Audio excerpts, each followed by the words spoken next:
Hello. Hello, very good. അവസാനം ഒരു കിട്ടി. ലിയാഖത്തല്ലേ? അതെ അതെ, ഞാൻ പനിയായിരുന്നു, സിക്കായിട്ട് കിടക്കായിരുന്നു. അയ്യോ, വെരി ബാഡ്. കുഴപ്പമില്ല, ഓക്കെ. പറ. വളരെ സന്തോഷം. കാരണം രാവിലെ ഒന്ന് വിളിക്കുകയാണ്. ആ. ഒന്നുമില്ല, എന്റെ പേര് തോമസ് എന്നാണ്. ഞാൻ ചങ്ങനാശ്ശേരിക്കാരനാണ്. ആ.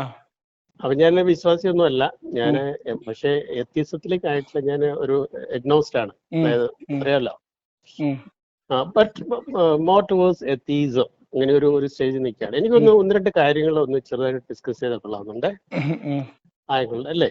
ആ, അതെ. അതായത് ഒന്നാമത് നിങ്ങൾ ഈ ലിയാഖത്ത് സാധാരണ ഈ ഇസ്ലാമിനെ വിമർശിക്കുകയും മുഹമ്മദ് നബിയുടെ കുറെ അധികം മ്ലേച്ഛതകൾ പറയുകയും ചെയ്യുമ്പോഴേ ഈ വിശ്വാസികൾ പലരും മരിച്ചും കൊണ്ടിട്ട് ഈ മദ്രസ പൊട്ടന്മാരും അവരും ഒക്കെ ഇങ്ങനെ വന്നിട്ട് അത് അങ്ങനെയല്ല, നിങ്ങൾ പറയുന്നത് നിങ്ങൾ ആ ഹദീസ് ശരിയല്ല, ഈ ഹദീസ് ശരിയല്ല, നിങ്ങൾ എന്തിനാണ് ഹദീസിൽ പോകുന്നത്, അതായത് നിങ്ങൾക്ക് എന്ത് ഖുറാനിൽ നിന്നൂടെ, ഖുറാനിൽ ഇതൊന്നും ഇല്ലല്ലോ എന്ന് അവർ ചോദിക്കുന്നു. അത് ശരിയാണോ? ഖുറാനിൽ ഇദ്ദേഹത്തിന്റെ മ്ലേച്ഛതകളൊന്നും പറയാറില്ല?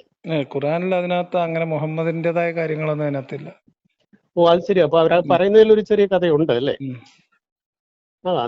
അതെനിക്കൊരു സംശയം തോന്നിട്ട് വിളിച്ചതാണ് ഒന്ന്. അപ്പൊ ഖുറാനിലെ നിങ്ങൾ പ്രധാനമായും പറയുന്ന നമ്മുടെ നമ്മൾ ഇതിനകത്ത് പറയുന്നത് മുഹമ്മദിന്റെ ജീവിതത്തിൽ ഉണ്ടായ മ്ലേച്ഛതകൾ അങ്ങനെ അർത്ഥത്തിലല്ല. മതം അതിന്റെ ഒരു കൺസെപ്റ്റ് വെച്ചിട്ട്, അതിപ്പോ മതഗ്രന്ഥമായാലും ദൈവിക ഗ്രന്ഥമായാലും മതത്തിന്റെ പ്രവാചകനായാലും ഇതിനൊക്കെ നമ്മൾ ആധുനിക ലോകത്ത് മനുഷ്യർക്ക് എങ്ങനെയാണ് ഇതൊക്കെ മാതൃകയാവുന്നത്, അല്ലെങ്കിൽ ഇതിലൊക്കെ എന്ത് പാഠമാണുള്ളത്, ഇത് ഇന്നത്തെ കാലത്ത് മനുഷ്യരെ എങ്ങനെയാണ് ബാധിക്കുന്നത്, ഇത്രയും കാര്യങ്ങൾ വെച്ചിട്ടാണ് സംസാരിക്കുന്നത്. അപ്പൊ അങ്ങനെ നോക്കുമ്പോൾ നമ്മൾ ഖുറാനിൽ വിമർശിക്കാവുന്ന ഇഷ്ടംപോലെ കാര്യങ്ങളുണ്ട്.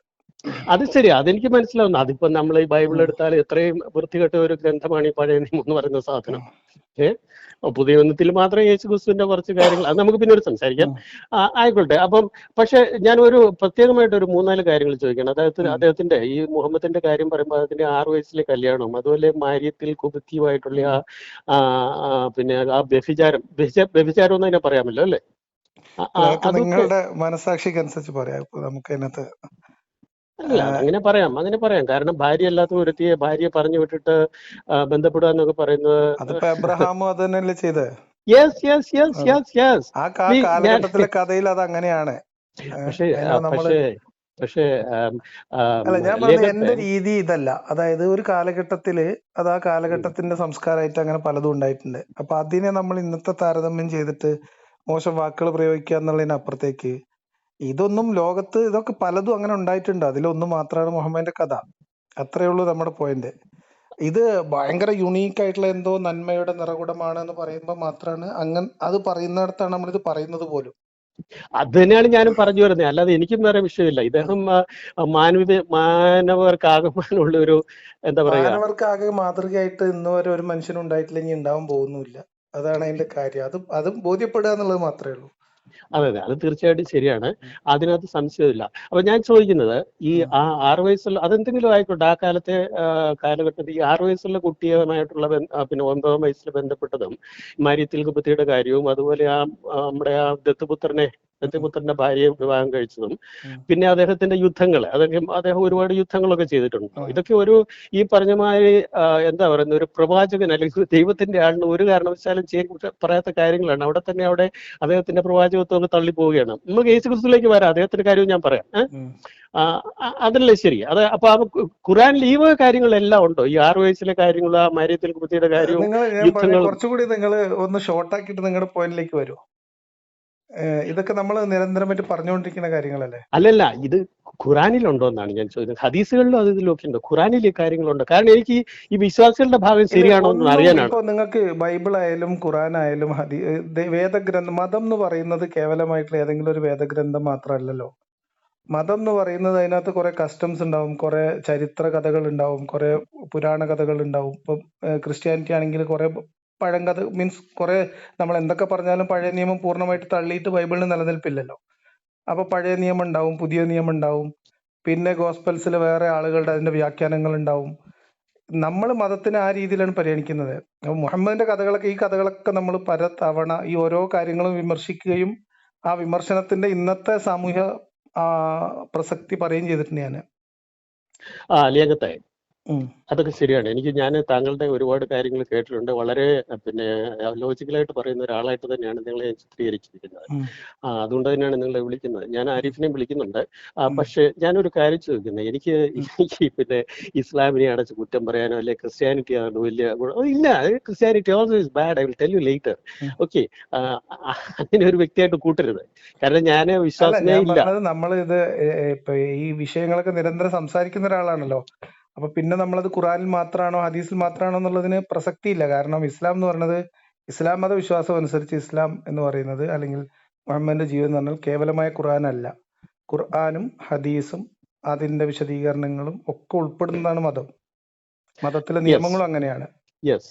അപ്പൊ പക്ഷേ ഞാനൊരു മതവിമർശകനാണ്, ഞാനൊരു മുഹമ്മദ് വിമർശകനല്ല. ആയിക്കോട്ടെ, വെരി ഗുഡ്. ഞാൻ ചോദിക്കുന്നത്, വിശ്വാസികൾ പലപ്പോഴും പറയുന്നുണ്ട് നിങ്ങൾ ഹദീസ് എടുക്കരുത്, അത് കള്ളത്തരമാണ്, ഇത് കള്ളത്തരമാണ്. അങ്ങനെ ഖുറാൻ അങ്ങനെ ഖുറാൻ പറയുന്നവർ അപൂർവമാണ്. വിശ്വാസികൾ ഹദീസ് തള്ളുന്നവരല്ല. പക്ഷെ ഞാൻ സിമ്പിളായിട്ടൊരു ചോദ്യം, അത് എന്തെങ്കിലും ആയിക്കോട്ടെ, ഞാൻ ഉം. അതിനകത്ത് മറുവശമൊന്നുമില്ല, എനിക്കൊരു ഉം. സംശയ നിവാരണത്തിന് മാത്രമാണ്. ഉം. ഇവർ പറയുന്നത് ശരിയാണോ? ഖുറാനിൽ ഞാൻ ഈ പറഞ്ഞ കാര്യങ്ങൾ 6 അതാ ഞാൻ വയസ്സിലെ പറഞ്ഞ കല്യാണം, ഖുറാനിൽ ഈ കാര്യങ്ങൾ, ഇപ്പൊ ആയിഷയുടെ കല്യാണം ഖുറാനിൽ 6 വയസ്സിൽ കല്യാണം കഴിച്ചു, 9 വയസ്സിൽ വീട് കൂടിയെന്നൊന്നും ഖുറാനിലില്ല. That's okay. Then second about മാര്യത്തിക്കുട്ടിയുടെ കാര്യമുണ്ടോ? മാര്യത്തിൽ കിബിത്തിന്റെ കാര്യം ഡയറക്റ്റ് ആയിട്ട് ഖുറാനിലില്ല. അവർ വന്നു, ഓക്കെ, അവരെവിടുന്ന് കിട്ടി, എങ്ങനെ വന്നു എന്നുള്ളതൊന്നും ഖുറാനിൽ ഉണ്ടാവില്ല. അത് എനിക്ക് മനസ്സിലായി. ഹിസ്റ്ററിയാണ്. മറ്റത് ദൈവത്തിന്റെ വചനങ്ങൾ, ദൈവത്തിന്റെ നിർദ്ദേശങ്ങൾ, ഓരോരോ കാര്യത്തിലുള്ള നിയമങ്ങൾ എന്ന രീതിയിൽ ദൈവം പറഞ്ഞു എന്ന് പറയപ്പെടുന്ന കാര്യങ്ങളാണ്. അപ്പോൾ മറ്റതൊരു മനുഷ്യന്റെ ജീവിതത്തിലെ ചരിത്രമാണ്, ജീവിതത്തിൽ നടന്ന സംഭവങ്ങളാണ്. സംഭവങ്ങൾ വിശദീകരിക്കുന്നതല്ല ആക്ച്വലി ഖുറാൻ എന്നാണ് ഉള്ളത്. മനസ്സിലായി? അപ്പൊ അതുകൊണ്ട് അത് അതിനകത്ത് ഖുറാനിൽ ഉണ്ടാവില്ല തീർച്ചയായിട്ടും. Thank you. ഒരു കാര്യം കൂടെ ചോദിച്ചോട്ടെ. അപ്പൊ ആ യുദ്ധങ്ങളൊക്കെ ഉണ്ടല്ലോ, അദ്ദേഹം മറ്റു യുദ്ധങ്ങളും ഗോത്രങ്ങൾ, അതാ ഞാൻ പറഞ്ഞ യുദ്ധങ്ങൾ അങ്ങനെ പൂർണ്ണമായിട്ട് അതിന്റെ യുദ്ധത്തിന്റെ ഹിസ്റ്ററി ഖുറാനിൽ കിട്ടില്ല. അത് ശരി. അപ്പൊ അവർ പറയുന്നതിൽ ഒരു ചെറിയ കഥയുണ്ട് അല്ലെ? വിശ്വാസികൾ പറയുന്ന കാര്യത്തിൽ വിശ്വാസികൾ എന്ത് പറയുന്നു എന്നാണ് എനിക്ക് അതായത് മനസ്സിലായില്ല. ഖുറാനിലേക്ക് മാത്രം നിങ്ങൾ കണ്ണടയ്ക്കാതെ അത് വിശ്വാസികൾ പറയുന്നില്ല. അത് വിശ്വാസികൾ അങ്ങനെ പറയുന്നത് എല്ലാവരും, അതായത് എല്ലാ വിശ്വാസികളും പറയുന്ന ഒരു ന്യായമല്ല. അത് ഇസ്ലാമിന്റെ ഒരു പൊതു രീതിയുമല്ല. ഇസ്ലാമിനകത്തുള്ള ഒരു ഫ്രാക്ഷൻ ഉണ്ട്. അതായത് മുസ്ലിങ്ങൾക്കിടയിലുള്ള ഒരു വിഭാഗമുണ്ട്, ഖുർആൻ മാത്രം, ഹദീസ് നിഷേധിച്ച് ഖുർആൻ മാത്രം മതി എന്ന് ചിന്തിക്കുന്ന കുറച്ച് ആൾക്കാർ. അവരുടെ ആ ഒരു ഗണത്തിൽപ്പെടുന്ന ആളായിരുന്നു ചെകനൂർ മൗലവി. അവർ ആക്ച്വലി വിശ്വാസത്തിന്റെ ശത്രുക്കളായിട്ടാണ് വിശ്വാസികൾ കാണുന്നത്. അവർ മതത്തിന്റെ ശത്രുക്കളായി. അത് ചെകനൂർ മൗലവി ആ ഗണത്തിൽപ്പെടുന്ന ഒരാളായിരുന്നു. ഹദീസ് പ്രശ്നമാണെന്നും ഹദീസ് വിശ്വസിക്കാൻ പാടില്ല എന്നും പറഞ്ഞ ആളാണ്. ഹദീസ് സ്വീകരിക്കേണ്ടതില്ല എന്നും ഖുർആൻ മാത്രമാണ് പ്രമാണം എന്ന് പറഞ്ഞ ആളാണ്. അയാൾ ഈ മത വർഗീയവാദികളാൽ ഇല്ലാതാക്കപ്പെട്ട മനുഷ്യനാണ്. അപ്പൊ അതുകൊണ്ട് ആ വാദം എന്ന് പറഞ്ഞാൽ വിശ്വാസികളുടെ വാദമല്ല. ഇനി നിങ്ങൾ ഇറിറ്റേറ്റ് ആകരുത്. ഇറിറ്റേറ്റഡ് അല്ല, അതാണ് ഞാൻ പറഞ്ഞത്. അപ്പൊ വിശ്വാസികൾ എന്ന് പറയുന്നവര്, വിശ്വാസികളെ സംബന്ധിച്ച് അവരുടെ പ്രമാണം എന്ന് പറഞ്ഞാൽ, വിശ്വാസികൾ നമ്മൾ പറയുന്നത് മുഖ്യധാര വിശ്വാസികളാണ്. ഫ്രാക്ഷൻസ് എല്ലായിടത്തും ഉണ്ടാവുമല്ലോ. അപ്പൊ മുഖ്യധാര വിശ്വാസം, എസ്റ്റാബ്ലിഷ്ഡ് ആയിട്ടുള്ള ഇസ്ലാം എന്ന് പറയുന്നതിനകത്ത് അവരുടെ പ്രമാണങ്ങളിൽ ഹദീസ് സ്വീകരിക്കപ്പെടുന്നതാണ്. ഹദീസ് സ്വീകാര്യമല്ല എന്ന് പറയുന്നവർ മുഖ്യധാര വിശ്വാസികളല്ല. അതാണ് ഞാൻ പറഞ്ഞു വന്നത്. അപ്പൊ അവരുടെ പ്രമാണം എന്ന് പറഞ്ഞാൽ ഖുർആന്, സുന്നത്ത്, ഇജ്മാ, ഖിയാസ്, ഇങ്ങനെ 4 എണ്ണാണ്. അപ്പൊ നിങ്ങൾ ഈ പറയുന്ന ഖുർആനും ഹദീസിനും അപ്പുറത്തും അവരുടെ പ്രമാണങ്ങൾ കിടക്കുന്നുണ്ട്. ഇനി പറയൂ. ഒരു കാര്യം കൂടെ ആ ഭാഗത്ത് ചോദിച്ചിട്ട് ഞാൻ നിർത്തിയിട്ട് അടുത്ത പോയിന്റിലേക്ക് കിടക്കാമേ. അത് ഇതാണ്. ശരിക്കും ഞാനിപ്പോ ചോദിക്കാൻ പോകുന്ന ഒരുപക്ഷെ പ്രസക്തി ഉണ്ടാവില്ല, കാരണം നിങ്ങൾ ആൻസർ പറഞ്ഞു കഴിഞ്ഞുകൊണ്ട്. എങ്കിലും ഞാൻ ചോദിക്കുന്നത്, ഒരു കാര്യമുണ്ടല്ലോ, നിങ്ങൾ പറയാറുണ്ടല്ലോ, അതായത് എല്ലാവരും മുസ്ലിമിലേക്ക് വരുന്നത് വരെ പിന്നെ ബഹുദൈവ വിശ്വാസികളെ അവരെ എന്താ ചെയ്യേണ്ടത്? ബഹുദൈവ വിശ്വാസികളെക്കെതിരായിട്ട് രൂക്ഷത കാരണം അവർക്കെതിരെ യുദ്ധം ചെയ്യണം, അതുണ്ടോ ഖുറാനില്? അതുണ്ട്. അപ്പം ചില കാര്യങ്ങളൊക്കെ ഉണ്ട്. ഓക്കെ, ഞാനും നിങ്ങളുടെ ഒരു പോലെയാണ്. അപ്പം ഞാൻ ഇനി ഭയങ്കരമായിട്ട് സ്ട്രെയിൻ ചെയ്യുന്ന പോലെ എനിക്ക് തോന്നുന്നു. നിങ്ങൾ എന്തോ ഒരു പോയിന്റ് എസ്റ്റാബ്ലിഷ് ചെയ്യാനാണ്, അതൊന്ന് ഡയറക്റ്റ് വന്നാൽ കുറച്ചുകൂടി എളുപ്പമായിരിക്കും. നോ, അതൊക്കെ നിങ്ങൾക്ക് തോന്നും. കാരണം എനിക്ക് മനസ്സിലായി നിങ്ങൾ കാരണം ഒരുപാട് ആൾക്കാരോട് സംസാരിക്കുന്നു, നിങ്ങൾ അവരോട് പറയുന്നത് ശ്രദ്ധിക്കുന്നുണ്ട്. പെട്ടെന്ന് നിങ്ങളൊരു ചെറിയൊരു മുൻവിധിയിലെ ചിലപ്പോൾ എത്താറുണ്ടെന്ന് എനിക്ക് തോന്നിയിട്ടുണ്ട്. ഞാനിപ്പോ കേട്ടോണ്ടിരിക്കുകയാണല്ലോ. അപ്പൊ നമുക്ക് ഒരാളുടെ സംസാരത്തിന്റെ ആ ഒരു ഫ്രെയിം വർക്ക് കാണുമ്പോൾ നമുക്ക് ചില കാര്യങ്ങൾ മനസ്സിലാവില്ല. അതുകൊണ്ട് ഞാൻ പറഞ്ഞതാണ്. അപ്പൊ നിങ്ങൾക്ക് എന്തെങ്കിലും പോയിന്റ് ഉണ്ടെങ്കിൽ ഡയറക്റ്റ് ആയിട്ട് വരാം. അതിന് നമ്മൾ കുറെ ഇതൊന്നും ആവശ്യമില്ല എന്ന് പറഞ്ഞാണ്. അല്ല, ഇതൊരു പോയിന്റ് അല്ലേ, എന്റെ ഒരു സംശയ നിവാരണമല്ല ഇത്. പറയൂ. ഞാനിതൊരു നിങ്ങളുടെ ഒരു പോയിന്റ് ഉണ്ടാവല്ലോ, അടുത്തത് നിങ്ങൾക്ക് പറയാനുള്ള ഒരു പോയിന്റ് ഉണ്ടാവല്ലോ. എനിക്കൊരു പോയിന്റ് ഉള്ളത്, അത് വലിയ പോയിന്റ് ഒന്നുമല്ല, ഞാൻ അത് എസ്റ്റാബ്ലിഷ് ചെയ്യാനൊന്നും ശ്രമിക്കുന്നില്ല. അത് മൂന്നാമത് പറയാം. ഞാൻ 3 കാര്യങ്ങളെന്നല്ലേ പറഞ്ഞത്. ഇനി ഒരു കാര്യം കൂടെ ഉള്ളത്, ഈ നമ്മുടെ ഉമർ അല്ലേ ഇത് അവസാനമായിട്ട് ക്രോഡീകരിക്കുന്നത്, ഇത് ബാക്കി ഖുറാനെല്ലാം കത്തിച്ച് കളഞ്ഞിട്ട്. ആരാണ് അദ്ദേഹത്തിന്റെ പേരെന്താണ്? ഉമർ അല്ല, Usman. Usman. Yes, I am sorry, Usman അല്ലേ? അപ്പൊ ഞാൻ നിങ്ങളോട് ആദ്യത്തെ ചോദ്യം ഈ ചോദിക്കാനുള്ള കാര്യം എന്താന്ന് ചോദിച്ചാല്, ഈ ഉസ്മാൻ എന്നൊക്കെ പറയുന്നത് നമ്മുടെ മുഹമ്മദ് നബീനെ വലിയ ആളായിട്ട് ചിത്രീകരിക്കാൻ ഉദ്ദേശിച്ചുള്ള ആൾക്കാരില്ലേ? അദ്ദേഹം ഈ ലോകത്തിന്റെ ഒരു എല്ലാവർക്കും മാതൃകയാണ് എന്നുള്ള ഒരു വസ്തുത സ്ഥിരീകരിക്കുക, മനുഷ്യന്റെ മനസ്സിൽ കയറ്റുക എന്നുള്ള ഉദ്ദേശത്തോടെ ആയിരിക്കുമല്ലോ ഉസ്മാനും ഒക്കെ ഉള്ള ആൾ, അബൂബക്കർ ഉസ്മാനും ഒക്കെ അല്ലേ? അവരുടെ എന്താ നിങ്ങൾ പറയുന്ന സഹചാരികളോ, സംതിങ് ലൈക്ക് ദാറ്റ്. ഓക്കെ.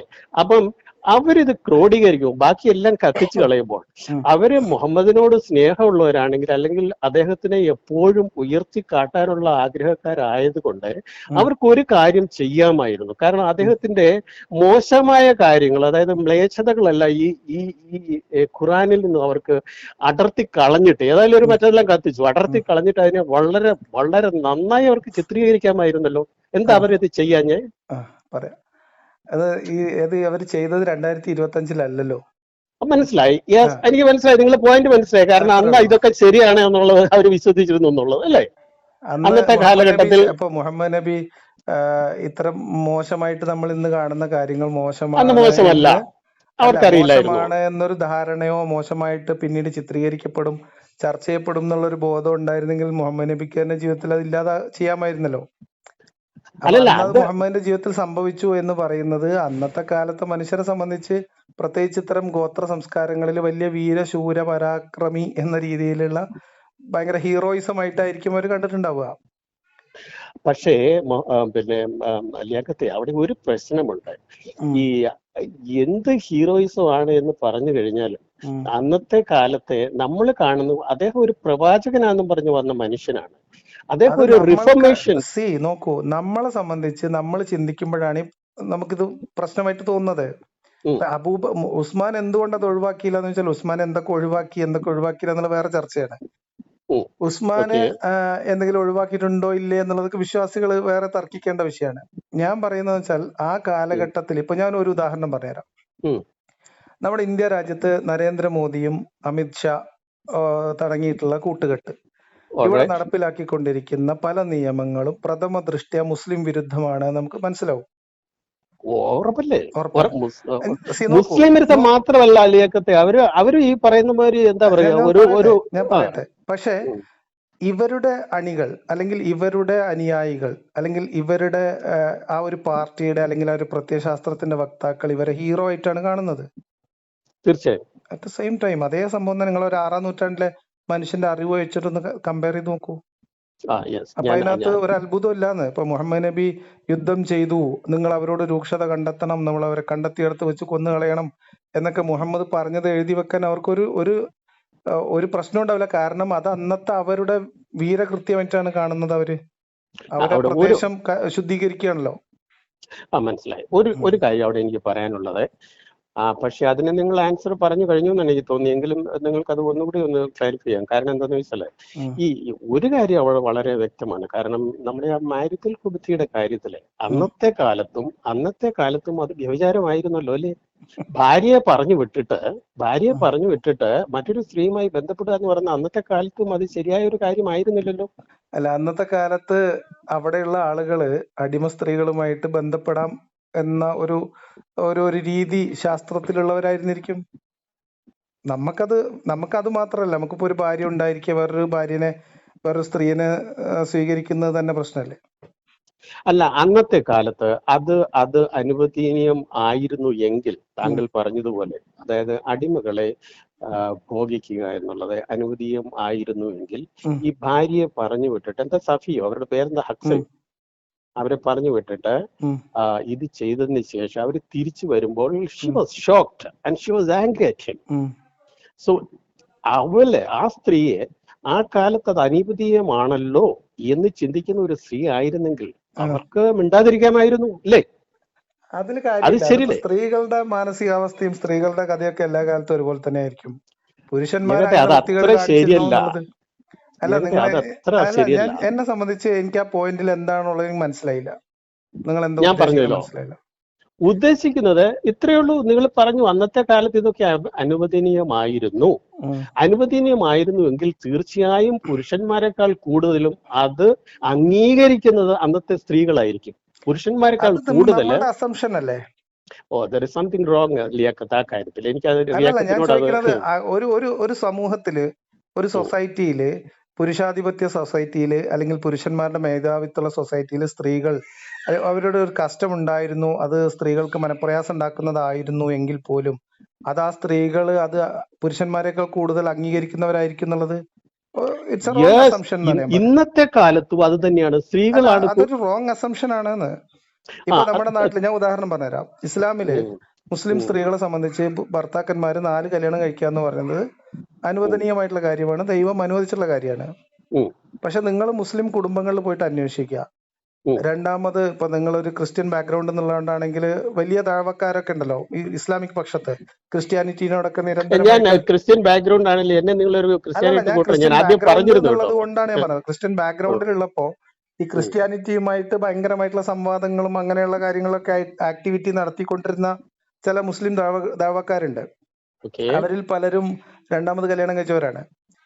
ഇവരുടെ വീടും പരിസരമൊക്കെ ആയിട്ട് പോയി ബന്ധപ്പെട്ടിട്ട് ഒന്ന് ചെറിയൊരു അന്വേഷണം നടത്തിയാലേ അതിൽ പല ദഴവക്കാരുടെയും ആദ്യത്തെ ഭാര്യയുടെ പിതാവ് ഈ പറയുന്ന ദഴവക്കാരനെ തെറിയല്ലാതെ വിളിക്കൂല. യെസ്, എന്തുകൊണ്ടാ പിതാവ്. കാരണം എന്ന് വെച്ചാൽ അനുവദനീയമായ ദൈവം അനുവദിച്ച രണ്ടാം കെട്ട് സ്ത്രീകൾ പൂർണ്ണമായ മനസ്സോടെ അംഗീകരിക്കുകയും അവര് അത് ഓക്കെ ആവുകയും അതിൽ അതിന്റെ ഒരു അസ്വസ്ഥതയും അനിഷ്ടം പ്രകടിപ്പിക്കാതിരിക്കുകയും ചെയ്യും എന്ന് പറയുന്ന ഒരു തെറ്റായ അസംഷനാണ്.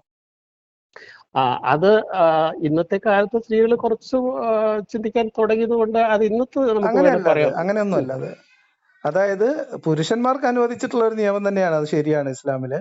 പക്ഷെ സ്ത്രീകളെ സംബന്ധിച്ച് അത് ഓരോ സ്ത്രീകളുടെയും അവസ്ഥക്കനുസരിച്ചും മാനസികാവസ്ഥക്കനുസരിച്ചും വ്യത്യാസം ഉണ്ടാവും.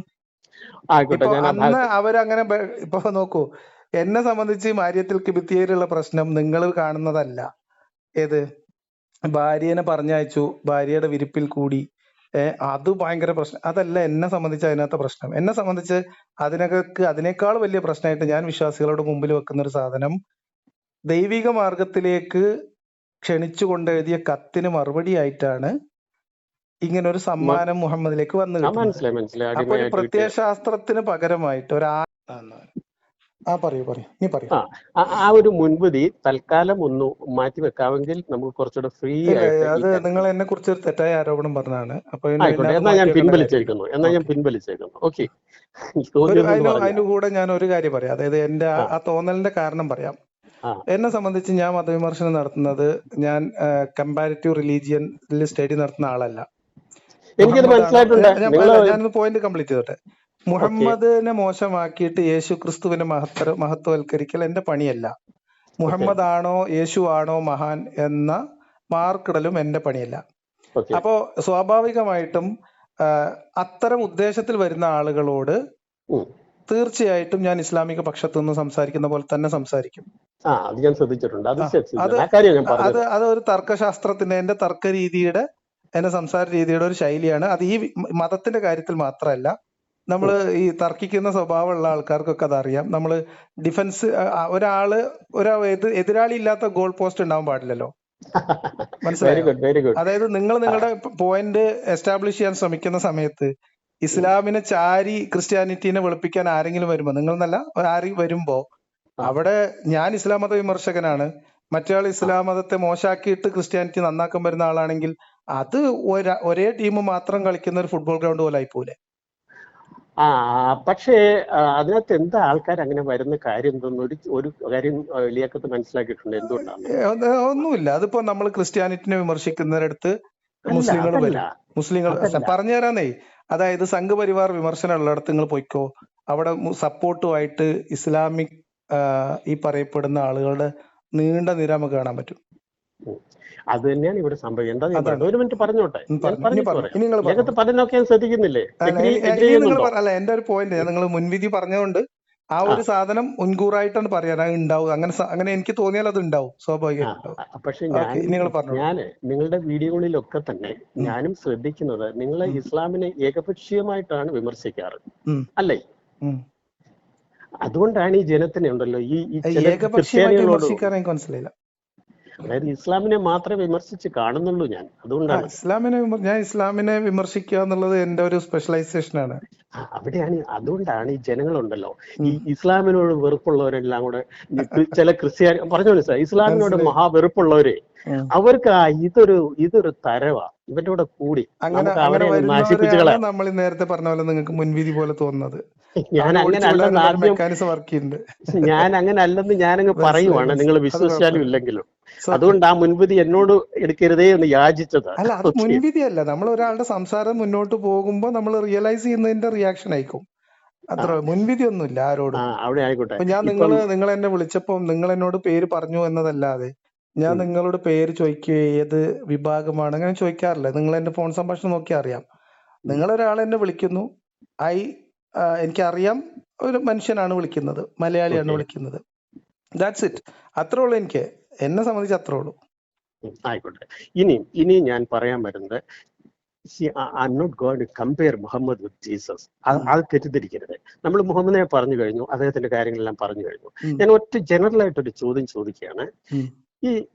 ഈ സ്പിരിച്വാലിറ്റിയുമായി ബന്ധപ്പെട്ട് വന്നിട്ടുള്ള ഈ ഓരോ മനുഷ്യരെ നമ്മൾ എടുത്തു കഴിഞ്ഞാല്, ജീസസ്, മുഹമ്മദ്, നമ്മുടെ ബുദ്ധൻ, വിവേകാനന്ദൻ, നമ്മളുടെ അതുപോലെ നമുക്ക് അറിയപ്പെടുന്ന കുറച്ച് ആൾക്കാരുണ്ടല്ലോ, സാധാരണ ബുദ്ധനെയും ആൾക്കാർ. ജീസസിനെയും മുഹമ്മദിനെയൊക്കെ കമ്പയർ ചെയ്യുന്നത് ഭയങ്കര മോശമാണ്. അവിടെ അല്ല, ഞാൻ കമ്പാരിസന് മുന്നേ ഞാൻ പറയാൻ വരുന്നത് എന്താണെന്നറിയോ, ഇവരിലെല്ലാം നമ്മളൊരു കാര്യം കണ്ടിട്ടുണ്ട്. ഈവൻ നമ്മളുടെ മോസസിനെ എടുത്താൽ പോലും പഴയ നിയമം വളരെ മോശം വൃത്തികെട്ട ഒരു സാധനമാണെന്ന് ഞാൻ എഴുതി വെച്ചു തരാം. അതുപോട്ടെ, നമ്മുടെ മോസസിനെ ആ കാര്യത്തിൽ എടുത്തു കഴിഞ്ഞാല് ഇവരിലൊന്നും നമ്മള് ആ കാലത്തെ തിന്മകളൊന്നും കണ്ടതായിട്ട് എനിക്ക് അറിവില്ല. ആ കാലത്തെ തിന്മകളൊന്നും ഈ പറഞ്ഞ വ്യക്തികളിലൊന്നും കണ്ടിട്ടില്ല, എക്സെപ്റ്റ് മുഹമ്മദ്. ഇത് ശരിയാണോ അല്ലയോ? എനിക്ക് മനസ്സിലായില്ല നിങ്ങളെ പോയിന്റ്. ഇത്ര പ്രയാസമാണോ ലിയാഖത്ത് ഇത്രയും നന്നായി സംസാരിക്കുന്ന ആളുകൾ? ഉദാഹരണ സഹിതം പറഞ്ഞോളൂ. അതല്ലേ ഉദാഹരണം പറഞ്ഞേ. ഞാൻ ഈ പറഞ്ഞ ഓരോ മതത്തിന്റെ വക്താക്കളും, ഇപ്പൊ ജീസസ് പിന്നെ ക്രിസ്തുമതം ഉണ്ടാക്കിയിട്ടൊന്നുമില്ല, അത് വേറെ വിഷയം.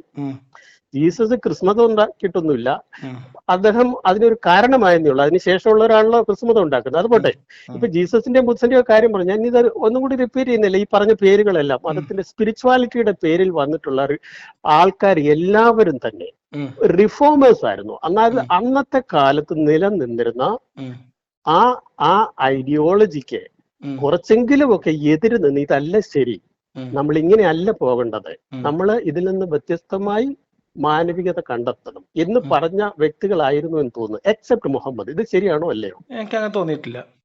Okay, leave it, then leave it.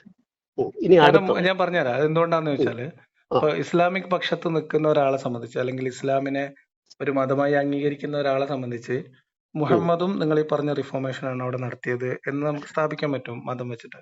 അല്ലല്ല, അദ്ദേഹം എന്ത് റിഫോർമേഷൻ? ഒരു എക്സാമ്പിൾ ലിയാഖത്തിന് പറയാം, ഒരു റിഫോർമേഷൻ എക്സാമ്പിൾ. പറഞ്ഞുതരാം. സിമ്പിൾ അല്ലേ? അവിടെ പല ഗോത്രങ്ങളായി തിരിഞ്ഞ് പരസ്പരം കലഹിച്ചും ആക്രമിച്ചും അങ്ങനെ എങ്ങനെയും നിന്നിരുന്ന ഒരു ജനതയെ, വളരെ സ്കാറ്റേർഡ് ആയിട്ട് നിന്നിരുന്ന ട്രൈബ്സിനെ ഒരു കമ്മ്യൂണിറ്റി ആയിട്ട് ഏകീകരിച്ചു അയാള്. ഇസ്ലാം എന്ന് പറയുന്ന ഉമ്മത്ത് അല്ലെങ്കിൽ ഒരൊറ്റ സമുദായമായിട്ട് വ്യാഖ്യാനിച്ചു. ആ സമൂഹത്തിനകത്ത് നിൽക്കുന്ന മനുഷ്യർക്ക് വളരെ സുരക്ഷിതത്വ ബോധമുള്ള ഒരു ജീവിത അന്തരീക്ഷം ഉണ്ടാക്കി, ഒരു രാഷ്ട്രീയ ചട്ടക്കൂട് ഉണ്ടാക്കി. അത് ഇസ്ലാമിനകത്ത് നിൽക്കുന്ന ആളുകളെ സംബന്ധിച്ച് അത് ആ കാലഘട്ടത്തെ വെച്ച് നോക്കുമ്പോൾ അത് ഭയങ്കരമായിട്ടുള്ള ഒരു പരിഷ്കരണ പ്രവർത്തനമായിട്ട് വേണമെങ്കിൽ വ്യാഖ്യാനിക്കാം. വേണം. പക്ഷെ ഞാനതൊന്ന് റെഫ്യൂട്ട് ചെയ്യാൻ പോകുന്നത് കാരണം എന്താണെന്ന് വെച്ച് കഴിഞ്ഞാല്, അദ്ദേഹത്തിന് തീർച്ചയായും മറ്റ് ഞാൻ ഈ പറഞ്ഞ സ്പിരിച്വാലിറ്റിയുടെ നേതാക്കളെയൊക്കെ അപേക്ഷിച്ച് ഈ മുഹമ്മദിന് ആ സമയത്ത് തീർച്ചയായും ഒരു പൊളിറ്റിക്കൽ ഉദ്ദേശം ഉണ്ടായിരുന്നു. ഒരു രാജാവാകുക, അവിടുത്തെ ഒരു ഭരണാധികാരിയാകുക, അങ്ങനെ ഒരു ഉദ്ദേശമുണ്ട്. പല പല ഉദ്ദേശങ്ങളും. അതൊരു പൊളിറ്റീഷ്യൻ ആയിരുന്നു, അല്ലേ? ഈ ഇസ്ലാം തന്നെ ഒരു ഇതൊക്കെ ഞാൻ പറയാറുള്ള കാര്യം. ഇസ്ലാം എന്ന് പറയുന്നത് ഞാൻ മനസ്സിലാക്കുന്നത് നമുക്ക് വേണമെങ്കിൽ പരിഗണിക്കാവുന്ന ആദ്യത്തെ ഈ യെസ്, പറയപ്പെടുന്ന എന്താ പറയാ ഒരു പൊളിറ്റിക്കൽ ഐഡിയോളജി പൊളിറ്റിക്കൽ ആണ്. അതായത് പ്രസ്ഥാനം. രാഷ്ട്രീയ പാർട്ടി, കേഡർ സ്വഭാവമുള്ള ആദ്യത്തെ രാഷ്ട്രീയ പാർട്ടിയാണ് ഇസ്ലാം എന്നാണ് നിങ്ങളത് പറയാറുണ്ടോ എന്റെ നിങ്ങളുടെ നിലപാട്. ആ അതെ അതുകൊണ്ടാണ് ഞാൻ പറഞ്ഞത്. അപ്പൊ അതെ അദ്ദേഹത്തിന് ദുരുദ്ദേശത്തോടു കൂടി ഒരു റിഫർമേഷൻ ഉപരി അദ്ദേഹത്തിന് അവിടെ ഒരു ദുരുദ്ദേശം, സ്വന്തം കാര്യം സാധിക്കുക, മനുഷ്യനെ പറ്റിക്കുക എന്നുള്ളൊരു ദുരുദ്ദേശം അദ്ദേഹത്തിന്റെ മനസ്സിൽ അല്ല, അതിനെ ഞാൻ ഉണ്ടായിരുന്നു. പറയുന്നത് അതാ ഞാൻ പറഞ്ഞത്, അവിടെ ഒരു സ്കാറ്റേർഡ് ആയിട്ട് കിടന്ന് ഒരു പൊളിറ്റിക്കലി സ്കാറ്റേർഡ് ആയിട്ടുള്ള ഒരു ഒരു ഒരു ഒരു ഒരു ഏരിയ ആണത്. അന്ന് ഓക്കെ, വരെ ലോക ഭൂപടത്തിൽ രാഷ്ട്രീയമായിട്ട് ഇടം നേടാത്ത ഒരു പ്രദേശമാണ് അത്. അത് നിങ്ങൾക്ക് നമുക്ക് ആ ചരിത്രം പരിശോധിച്ചാൽ മനസ്സിലാവും. ഒരു രാജ്യ അല്ലെങ്കിൽ അന്നത്തെ സാമ്രാജ്യങ്ങളുടെ ഒന്നും ഭാഗമായിരുന്നില്ല എന്നാണ് ഞാൻ മനസ്സിലാക്കുന്നത് മുഹമ്മദിന്റെ കാലഘട്ടത്തിൽ. ഈ പറയപ്പെടുന്ന മക്ക, മദീന തുടങ്ങിയിട്ടുള്ള ആ ഒരു മരുഭൂമി പ്രദേശം അത്ര പിന്നെ നമ്മൾ ഇന്ന് കാണുന്നത് പോലത്തെ വലിയ രാഷ്ട്രം സംവിധാനമൊന്നുമല്ല. അവിടെ അങ്ങായി ചിന്നിച്ചിതറി കിടക്കുന്ന കുറെ മരുഭൂമിയിൽ താമസിക്കുന്ന കുറെ സെറ്റിൽമെന്റുകളും ഗോത്രങ്ങളും, അവിടെയുള്ള മനുഷ്യർ അങ്ങോട്ടും ഇങ്ങോട്ടും ആക്രമിച്ചും കൊള്ള ചെയ്തും അങ്ങനെ ചില ആളുകൾ കച്ചവടം ചെയ്തും അങ്ങനെ അങ്ങനെ ജീവിച്ചിരുന്ന ഒരു സമൂഹത്തെ പൊളിറ്റിക്കൽ ആയിട്ടുള്ള ഉദ്ദേശത്തിലാണ് മുഹമ്മദ് ആക്ട് ചെയ്തത്. ഇപ്പൊ ഇതിലെ പ്രശ്നം എന്താ വെച്ചാല്, നമ്മൾ ഇതിനെ പൊളിറ്റിക്കലായിട്ട്, ഞാൻ ഇസ്ലാമിനെ പൊളിറ്റിക്കലായിട്ട് കാണുകയും പഠിക്കുകയും അങ്ങനെ തന്നെ മനസ്സിലാക്കുകയും ചെയ്യുന്നതാണ്. അപ്പൊ അതുകൊണ്ട് ആ കാലഘട്ടത്തിൽ മുഹമ്മദ് ചെയ്ത ആ പ്രവൃത്തി, പൊളിറ്റിക്കലായിട്ടുള്ള ആ പ്രവൃത്തി, അതിനകത്ത് ഈ മതത്തിന്റെ ഒരു ഒരു ഒരു എലമെന്റ് ഉപയോഗിച്ചിട്ടുണ്ട് എന്നുള്ളത് അദ്ദേഹത്തിന്റെ ലക്ഷ്യത്തിലെത്താൻ വേണ്ടി സ്വീകരിച്ച ഒരു ഉപായമായിട്ടാണ് ഞാൻ കാണുന്നത്. അതിപ്പോ നമ്മള് അഖണ്ഡ ഭാരത പുനഃസൃഷ്ടിക്ക് വേണ്ടി ഇവിടുത്തെ ഈ 2024 RSSഉം BJP ഉൾപ്പെടെയുള്ള രാഷ്ട്രീയ പാർട്ടികൾ ഈ ഇന്ത്യൻ ഭരണഘടനയെ നിലനിൽക്കുന്ന പ്രദേശത്ത് പ്രാക്ടീസ് ചെയ്യുന്നത് എന്താണ്? ഹിന്ദുത്വം എന്ന് പറയുന്ന ഒരു ഐഡിയോളജിക് ബേസ് അല്ലേ?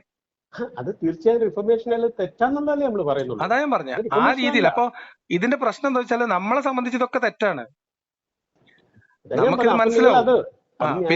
പിന്നെ നിങ്ങൾ പറയുന്നത് ഇപ്പൊ ക്രിസ്ത്യാനിറ്റി, ഇപ്പം യേശു അങ്ങനെ ചെയ്തിട്ടില്ല, പൊളിറ്റിക്കൽ ആയിട്ടുള്ള ഉദ്ദേശം ഉണ്ടായിരുന്നില്ല എന്ന് വെച്ചാൽ നമുക്ക് കൺഫർമേഷൻ ഇല്ല, നമുക്കറിയില്ല. യേശുവിന്റെ വളരെ ചെറിയ കാലത്തെ ജീവിതമാണ്. കാരണം ഒരു 33 വയസ്സോ 33 വയസ്സ് വരെയുള്ള ഒരു ജീവിതകാലല്ലേ പറയപ്പെടുന്നത്. അല്ലല്ല, നമുക്ക് ആ ഭാഗത്ത് അവിടെയാണ് ഞാൻ പറഞ്ഞത്, ഞാൻ ക്രിസ്ത്യാനിറ്റി വാദിക്കാൻ വരുന്നില്ല. അതുകൊണ്ട് യേശുവിനെ നമ്മൾ തൽക്കാലം അവിടുന്ന് ഞാൻ ഓൾറെഡി അതിനെ റെഫറൻസ് ചെയ്തല്ലോ, അപ്പൊ നിങ്ങൾക്ക് റെഫർ ചെയ്യാം, നോ പ്രോബ്ലം. ഓക്കെ, അവിടെ കിട്ടെ. ഞാൻ ചോദിക്കട്ടെ, അപ്പൊ നിങ്ങൾ പറഞ്ഞു വരുന്നത് അതൊരു റിഫർമേഷൻ ആയിരുന്നു, മുഹമ്മദ് അന്ന് ചെയ്ത ഒരു റിഫർമേഷൻ ആയിരുന്നു എന്ന് നിങ്ങൾ പറഞ്ഞതിനെ നിങ്ങൾ തന്നെ ഇപ്പൊ റിഫ്യൂട്ട് ചെയ്തു, അത് റിഫർമേഷൻ അല്ല. അതാ ഞാൻ പറഞ്ഞത്. നോക്കൂ, ഇപ്പൊ ഇതിന്റെ വക്താക്കൾക്ക്, ഓരോ ആശയത്തിന്റെ പ്രത്യയശാസ്ത്രത്തിന്റെ വക്താക്കൾക്ക് അവരുടെ പ്രത്യയശാസ്ത്രത്തിനകത്തൊരു നന്മയുണ്ടാവും, അവര് കാണുന്ന ഒരു നന്മയുണ്ടാവും. നമ്മൾ ഇതിനെ പുറത്തു അങ്ങനെയുള്ളവരെ നമ്മൾ തള്ളിപ്പറയല്ലേ ചെയ്യുന്നത്. അതെ, അതാ ഞാൻ പറഞ്ഞത്, നമ്മൾ ഇതിനെയൊക്കെ തള്ളിപ്പറയും. പക്ഷെ അതിനകത്ത് നിൽക്കുന്നവരെ സംബന്ധിച്ച് അതൊരു നന്മയായിട്ട് എടുത്തു കാണിക്കാം. അതാണ് ഞാൻ വേണമെങ്കിൽ അങ്ങനെ വ്യാഖ്യാനിക്കാം എന്ന് പറഞ്ഞത്. അതുകൊണ്ടാണ് 2024 ഉദാഹരണം ഞാൻ പറയുന്നത്. ഇനി നോക്കൂ, ഈ പറയപ്പെടുന്ന ആത്മീയതയുടെ അംശം, ഇപ്പം പഴയ നിയമത്തിലെ ദൈവത്തിന്റെ തെരഞ്ഞെടുപ്പ് ഒരു രാഷ്ട്രീയ സമൂഹത്തിന്റെ തെരഞ്ഞെടുപ്പായിരുന്നില്ലേ? തീർച്ചയായും അല്ലേ?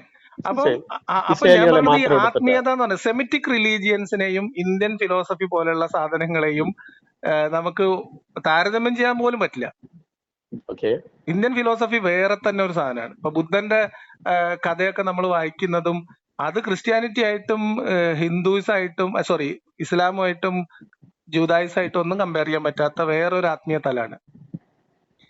ഇതിനെ മിക്സ് ചെയ്തിട്ടുള്ള ഡിസ്കഷൻ നടക്കില്ല, അതിൽ കാര്യമില്ല.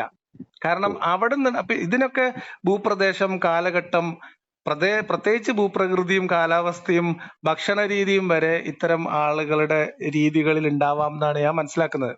ചിലപ്പോ തെറ്റായിരിക്കാം. അപ്പൊ ഓരോ പ്രദേശത്ത് ഉരുത്തിരിഞ്ഞു വരുന്ന ദൈവത്തിനും മതത്തിനും ഒക്കെ സ്വഭാവം ഉണ്ടാവും.